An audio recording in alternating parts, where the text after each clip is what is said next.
बिस्मिल्लाहिर्रहमानिर्रहीम। नाज़रीन, प्रोग्राम शरई मसाइल लेकर कैसर बुखारी आपकी खिदमत में हाज़िर है और हम हमेशा की तरह शुक्रगुज़ार हैं जनाब आलिम बाअमल मौलाना सैयद फ़िदा हुसैन बुखारी साहब के कि वो तशरीफ़ लाते हैं और हम मिल के ये प्रोग्राम आपकी खिदमत में पेश करते हैं। आज का जो मौजू है वो है मुसाफिर की नमाज, जिसको नमाज कसर भी कहा जाता है। तो आज हम इंशाअल्लाह इस मौजू पे बात करेंगे। कुछ देर के बाद टेलीफोन लाइन भी खोल दी जाएंगी, तो कोशिश करें आप कि अगर मौजू के मुताबिक सवाल किए जाए तो ज़्यादा बेहतर है, ताकि हम अपने मौजू में के अंदर रहते हुए प्रोग्राम को आगे लेके जा सकें। तो मैं इल्तमास करता हूँ जनाब क़िबला बुखारी साहब से कि वो प्रोग्राम का आगाज़ करें। जी बहुत शुक्रिया बुखारी साहब। औज़ु बिल्लाहि मिनश शैतानिर रजीम, बिस्मिल्लाहिर रहमानिर रहीम। अल्हम्दुलिल्लाहि रब्बिल आलमीन बारिल खलाइक अजमईन वस्सलातु वस्सलामु अला अशरफिल अंबिया वल मुरसलीन सय्यदना व नबीना व मौलाना अबुल क़ासिम मुहम्मद वस्सलातु वस्सलामु अला अहले बैतिहि तय्यबीन अत्ताहिरीन अल मासूमीन। अम्मा बाद, क़ाला रसूलुल्लाह सल्लल्लाहु अलैहि व आलिहि वसल्लम, अस्सलातु अमूदुद्दीन, इन क़ुबिलत क़ुबिल मा सिवाहा व इन रुद्दत रुद्द मा सिवाहा। रसूल करीम सल्लल्लाहु अलैहि वसल्लम ने फरमाया कि नमाज दीन का सुतून है। अगर नमाज कबूल हो गई तो बाकी अमाल भी कबूल हो जाएंगे। अगर नमाज ही को रद्द कर दिया गया तो बाकी अमाल भी रद्द कर दिए जाएंगे। मोहतरम नाज़रीन, इससे पता चलता है कि नमाज की इस्लाम में क्या अहमियत है कि बाकी भी जो अमाल हैं वो नमाज के साथ जुड़े हुए हैं, कि अगर इंसान की नमाज कबूल हो जाए तो बाकी अमाल भी कबूल होंगे, और अगर नमाज कबूल न की जाए तो बाकी अमाल भी कोई फ़ायदा नहीं देंगे। यानी इतनी अहमियत है नमाज की। और नमाज के लिए कुरान मजीद में फरमाया गया है कि नमाज़ पढ़ो और मुशरिकों में से ना हो जाओ। तो आज का जो हमारा टॉपिक है वो है मुसाफिर की नमाज। मुसाफिर की नमाज जो है वो 8 शर्तों के साथ कसर हो जाती है।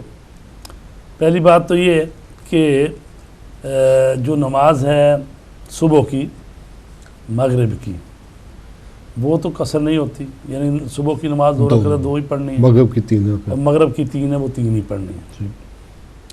लेकिन जो 4 रकाती नमाज है वो इन 8 शर्तों के साथ 2 रकात हो जाती है, कसर हो जाती है। और पहली शर्त ये है इसमें कि उस शख्स का जो मुसाफिर है उसका सफ़र जो है वो 44 किलोमीटर होना चाहिए, और ये बनेगा तकरीबन 28 मील, 14 मील जाना 14 मील आना। तो ये 28 मील का सफ़र अगर किसी ने करना है तो फिर उसकी नमाज कसर हो जाएगी। जिस शख्स का मजमूई सफ़र यानी जाने और वापस आने की मजमूई मुसाफत मिलाकर 8 फरसख हो, और ख़ास के जाने की या वापस की मुसाफत 4 फरसख से कम हो या ना हो, तो ज़रूरी है कि नमाज कसर करके पढ़े। लिहाजा अगर जाने की मुसाफत 3 फरसख और वापसी की 5 फरसख या इसके बरअक्स हो, तो ज़रूरी है कि नमाज कसर यानी 2 रकात ही पढ़े। मसलन ये है कि कहीं गया है तो जिस रास्ते से गया है तो वो मसलन 13 मील बनता है, और जब वापस आएगा तो वो 15 मील बनता है मसलन, तो वो सफ़र पूरा हो जाता है, तो उसको पूरी पढ़नी है। या ये है कि जाते हुए तो 16 मील बनता है मसलन, आते हुए शॉर्टकट है तो आते हुए 12 मील बन जाता है। तो मतलब आने जाने में 28 मील अगर हो जाता है तो उसको फिर आधी ही नमाज पढ़नी है, कसर नमाज पढ़नी है। तो ये है पहली शर्त के सफ़र जो है 28 मील यानी 44 किलोमीटर होना चाहिए। ठीक। अच्छा, अब उसको कैसे पता चले? जी। आज के ज़माने में तो ज़ाहिर है अगर गाड़ी में जा रहा है अपनी में तो फिर वो लगे हुए मीटर पता चल जाता है कितने मील का सफ़र है। पुराने ज़माने में जब लोग घोड़ों पर और गधों पर, ऊँटों पर, घोड़ों पर सफ़र करते थे तो उस वक्त ये था कि या तो उसको पता हो खुद कि इतना सफ़र है, ठीक। या ये है कि एक आदिल या काबिल एतमाद शख्स बता दे ठीक। कि भी ये सफ़र पे जो जा रहे हैं आप, यहाँ से 8 फरसक बनता है, ठीक। तो वो मुतमन हो जाए तो वो नमाज कसर करके पढ़ सकते या जहाँ आप पहुँचे हैं वहाँ पे कोई आपको बता दे कि आपका सफ़र इतना हो चुका है।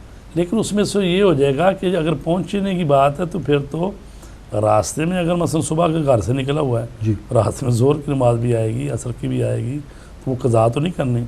जब मंजिल पे पहुँच गया, शाम को पहुँचा मगरिब के वक्त, नहीं जहाँ रुका है, जहाँ ठहराव किया है।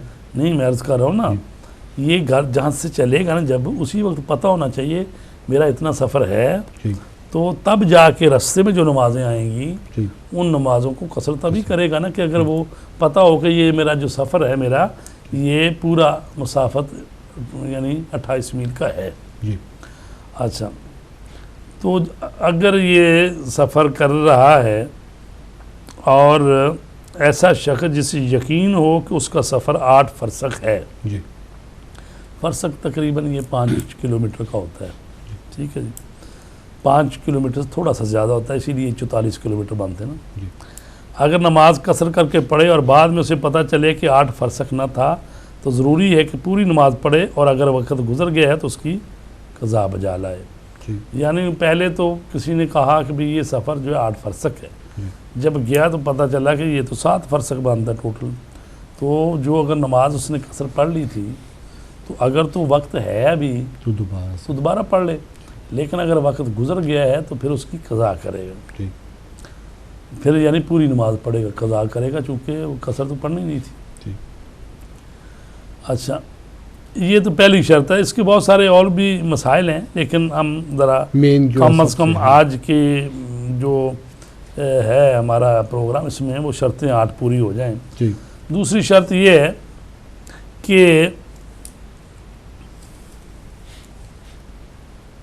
ये जो सफ़र कर रहा है इब्तिदा से ही 8 फरसक तय करने का इरादा रखता हो, ठीक है, यानी ये जानता हो कि 8 फरसक तक का फासला तय करेगा, लिहाजा अगर वो इस जगह तक का सफ़र करे जो 8 फरसक से कम हो और वहाँ पहुँचने के बाद किसी ऐसी जगह का इरादा कर ले लें आप। अस्सलाम वालेकुम। अस्सलाम वालेकुम। मैं मौलाना साहब से एक सवाल पूछना था। जी बताइए मेरे भाई, क्या पूछना चाहेंगे आप? सवाल में ये पूछना चाह रहा था कि क्या हवाई जहाज में नमाज हो सकती है दौरान सफ़र? ठीक है जी, इंशाल्लाह जवाब देते हैं थोड़ी देर। आप टीवी पे देखिएगा फिर जवाब दे देंगे। अच्छा चलो ठीक है, थैंक यू, शुक्रिया। ओके, नमाज हवाई जहाज़ में जो अगर तो क़ज़ा नमाज होने का ख़तरा हो कि भी अगर जब हवाई जहाज़ में रहेंगे, जब उतरेंगे नमाज क़ज़ा हो जाएगी तो नमाज हवाई जहाज़ में पढ़नी चाहिए। चूँकि एक शर्त ये भी है कि इंसान जब नमाज पढ़ रहा हो तो उसका मकान जो है जहाँ पर खड़े होकर पढ़ रहा है नमाज, उसको इस्तिक़रार होना चाहिए, यानी उसको हिलता नहीं होना चाहिए। तो जहाज़ जब वो दे रहे होते हैं ना, उसमें खाना वगैरह देने होते हैं, जब चढ़ता है उतरता है उस वक्त तो होता है, लेकिन जब इस्तिक़रार पा जाता है तो फिर वो आराम से सफ़र कर रहा होता है। उस सूरत में पढ़ सकते हैं, काबे का पता हो किस तरफ किबला है, ठीक है, वो पूछ के तो वो खड़े होकर नमाज पढ़ी जा सकती है।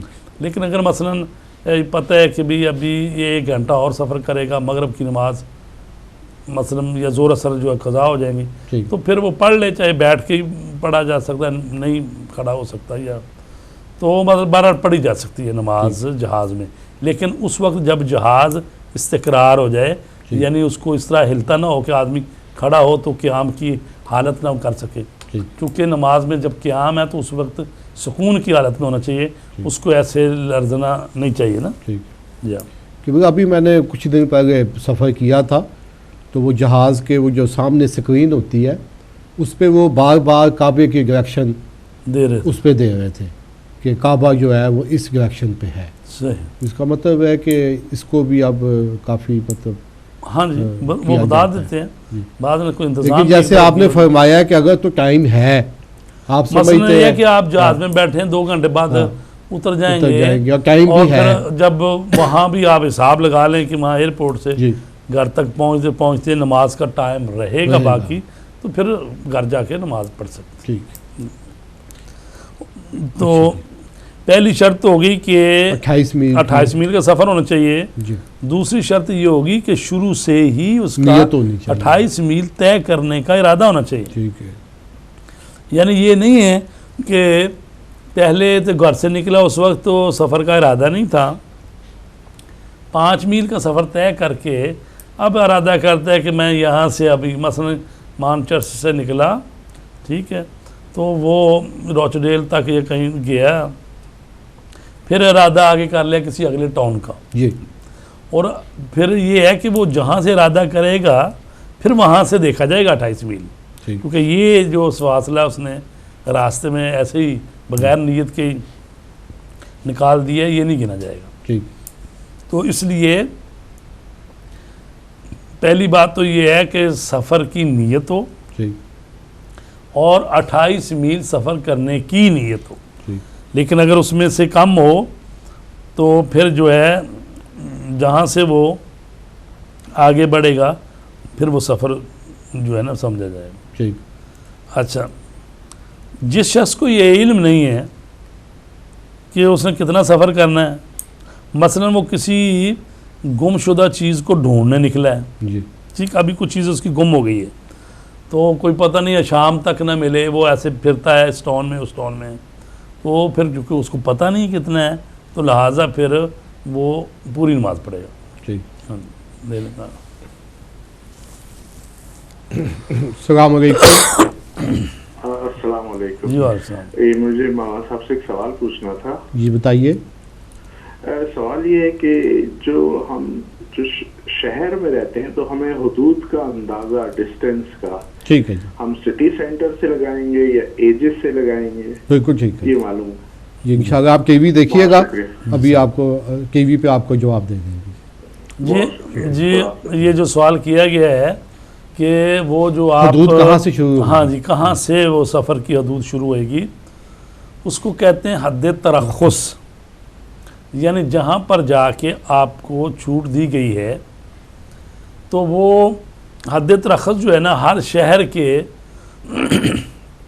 जो साइड पे मसलन 2-2.5 किलोमीटर चलें, वैसे पुराने ज़माने में तो ये था ही बात जो किताबों में लिखी है बात, फ़िक़्ह की किताबों में, कि जहाँ से शहर की दीवारें नजर दिखाई न दें, अगर शहर के आखिरी घर में अज़ान दी जाए तो जहाँ अज़ान की आवाज़ न सुनी जाए, वहाँ से तो वहाँ उसको कहते थे हद तरख़ुस। जी तो वहाँ से आपका सफ़र शुरू होता है। जी तो आज के दौर में ऐसे कर लें कि मसलन जो भी शहर है चारों तरफ से, मसलन हम यहाँ भी मानचेस्टर में बैठे हैं तो चीते मेले से जाके वो प्रेस वेज तो आगे वो मोटरवे शुरू हो जाती है, जी तो 2-2.5 किलोमीटर पार, जी तो जो ही मोटरवे शुरू हो जाएगी वहाँ से तो मतलब वहाँ हद तरख़ुस समझ लें। ठीक। इसी तरह शहर के बाकी नुकरों में तो जहाँ हद तरख़ुस हो उसका यानी पता करने का फ़ायदा क्या है, मसलन जिसने रोज़ा रखा हुआ है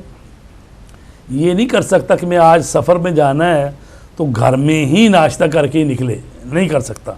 जब तक घर में है रोज़ा रखना पड़ेगा, और जब वो शहर से बाहर निकलेगा तो उसका सफ़र शुरू हो गया 14 मील और के वो हद तरख़ यानी 14 मील का इरादा भी रखता हो जाने का और आने का, और जो ही हद तरख़्स पर पहुँचेगा तो वहाँ जाकर रोज़ा अपना खोल सकता है, ठीक है। और इसी तरह नमाज जो है जब घर से निकला, मसलन 12:30 बजे घर से निकला, 1 बजे नमाज का टाइम है मसलन ज़ोर का, तो वो हद तरख़्स पर पहुँचा मसलन 1:10 पर, ठीक।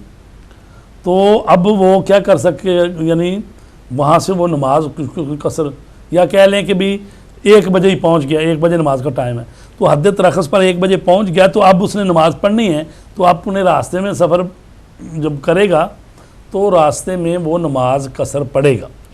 तो ये नहीं है कि भाई अभी शहर में ही अपने में है और हद तरक्कुस से पहले ही है अभी शहर में, तो उसी में शहर में ही नमाज का टाइम हुआ हो गया है, तो फिर वो उस नमाज को पूरा पढ़ना है जो अपने शहर में टाइम हो गया है। ये अगर हद तरक्कुस पर पहुंचने के बाद अगर टाइम हुआ नमाज का तो फिर उसके सफ़र में शुरू हो गया है, तो फिर उसको नमाज कसर पढ़नी। तो ये जो बड़े शहर होते हैं, मसलन कहा गया है कि जो बड़े शहर हैं, मसलन जैसे कराची बड़ा शहर है, मसलन इस न्यूयॉर्क बड़ा शहर है, तेहरान या मसलन इसी तरह, यानी जिन शहरों की 2-2 करोड़ की आबादी हो चुकी है और वो शहर का सिटी सेंटर से